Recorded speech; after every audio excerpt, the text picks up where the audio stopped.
Hey there, I'm making this video to show how I make straight cuts with the grinder and steel. I've had people comment on that before.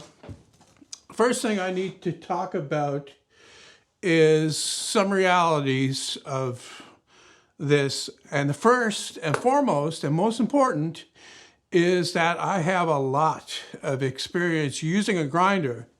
And experience is something that you simply can't discount. A lot of people seem to think that they should be able to pick up a tool and it immediately work for them the same way as someone else who's been using it for years does. And it's not like that. I've often made the comparison because it's something a lot more people do, to driving. And there are good drivers and there are bad drivers and there are experienced drivers and there are inexperienced drivers. And the same thing holds for any other skill that you develop through experience. So the other reality I want to talk about is guards. Now I'm going to be using a grinder in this video without a guard because that's the way I use the grinder. I normally wouldn't use a grinder with a guard because too often the guard gets in the way. And the fact is, I don't really need it. A lot of people get confused about what the guard is there for. They think primarily it's there to keep things from flying at you, when in fact it's mainly there to keep you from touching the blade.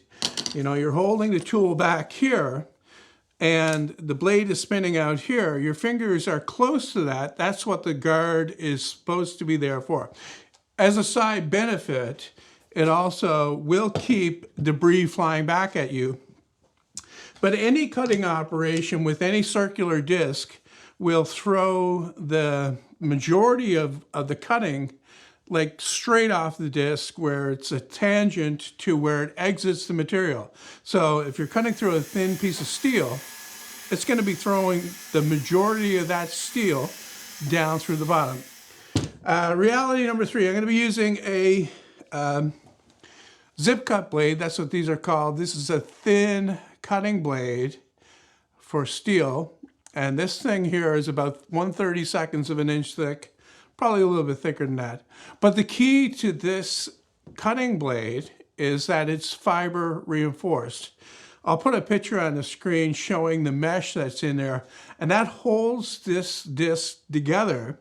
And the only way that it can break apart is if you severely damage it or wear into those fibers so that you wear those away, they let go, and then parts can break off. But for the most part, these things, and this is another myth that, going around, these will not explode like a lot of people say, unless you misuse them. Drop the thing on the ground, it breaks the disc, a piece may come off. If you wear into the side of them while you're cutting, because these are only for cutting straight, they're not for grinding. Well, I see a lot of people grinding with them when you shouldn't be grinding with these at all. They are not for that, they're just for cutting. That can cause problems with the disc. It'll undermine the structure of the disc and cause pieces of it to break off. But if you don't do any of that and you're fairly careful with it, then you'll be okay. I'm not suggesting here, and please do not take this as this, that anybody use the grinder without the guard. That's not what I'm saying.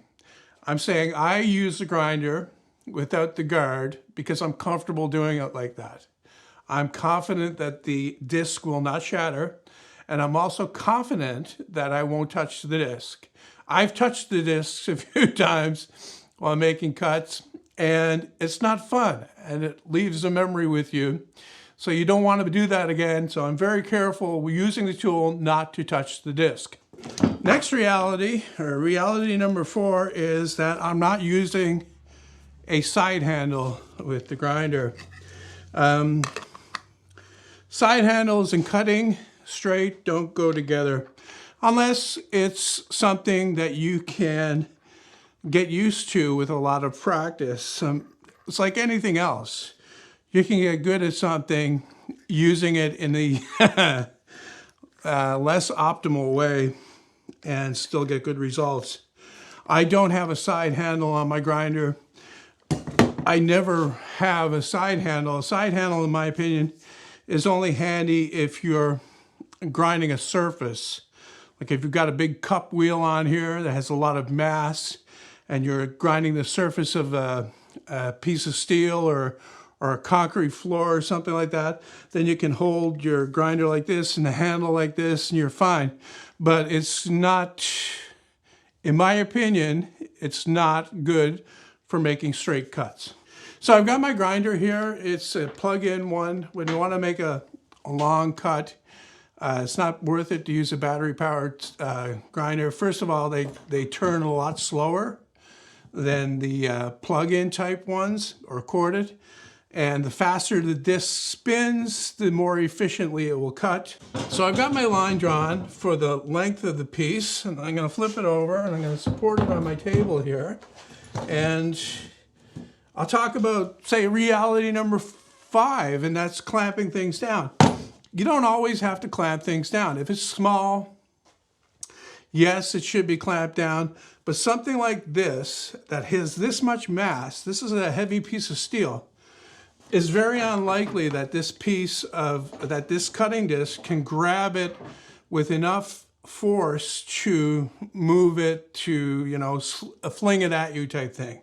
So just holding it with your other hand while you're cutting should be sufficient.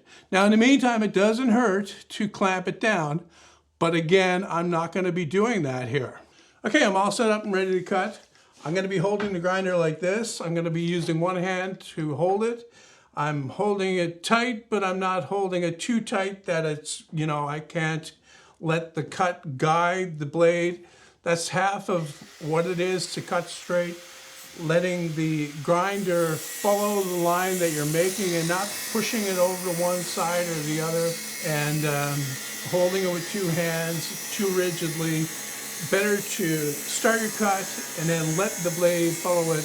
It's also very helpful to keep the blade moving, and that increases the cutting efficiency, and it'll make the blade wear more evenly so it doesn't get jammed up in the cut.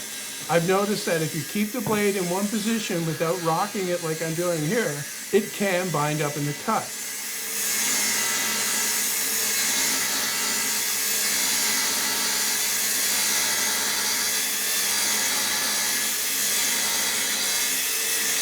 Then after the cut is started, the blade will follow that curve and keep the line going straight, as long as you're not wrenching it to one side or the other. Just let it make the cut at its own pace without forcing it or pushing it too hard.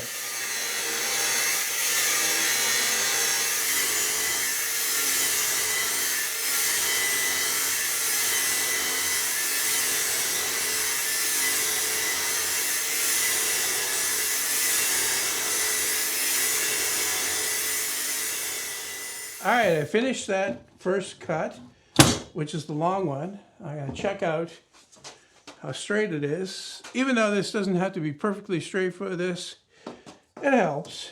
And this looks pretty darn good. Look, there's no way you'd stand a chance against those guys. But you said I was the best prospect you'd ever seen. You said you could make me a champion. Yeah, I've been liquored up for 17 years. My judgment's not what it once was.